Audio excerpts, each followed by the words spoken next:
evening, everybody. Today's date is April 4th, 1967, and you are watching the 9 o'clock news. I will be discussing MLK's latest speech at the Riverside Church in New York, which took approximately 5 minutes ago.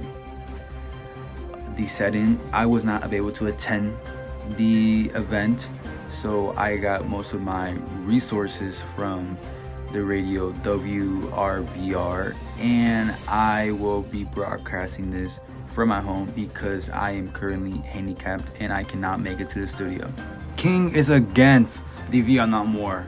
He argues it is an excuse to avoid funding towards rehabilitation of the poor in the United States of America, and ultimately destroy the complacency and promised hope given for the poor. And I quote from MLK, "It was increasingly compelled to see the war as an enemy of the poor and to attack it as such. I cannot be silent in the face of such cruel manipulation of the poor. I come tonight to speak for them.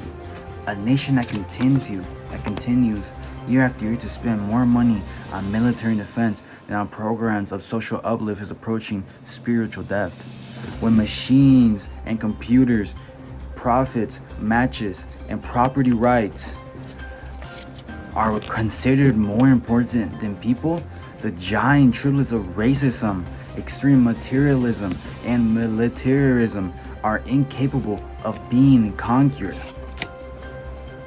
MLK suggests we end the war by ending all the bombing in North and South Vietnam and make reparations to curtail the damage caused.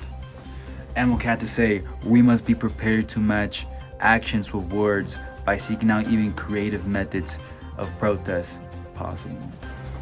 MLK insists we stop the war and oppression against Vietnam, or else there will never be hope for those in poverty, because America will continue to find countries like Vietnam to excuse funding towards the poor, and America will eventually be viewed by other countries as this evil, enraged, poison, ticking bomb that is just bound to explode.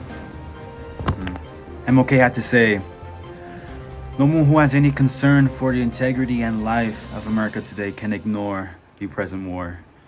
How do they judge us when our official selector membership is less than 25% communist, and yet we insist on giving them the blanket name? How can they believe in our integrity when now we speak of aggression from the North as they were nothing more insensitive to the war?" As we end MLK's speech and move on towards our next story, was MLK's speech impactful? Is the question we arrive at. Well, we believe many conformists will continue to have strong feelings towards MLK and ignore what MLK states and suggests. After tonight,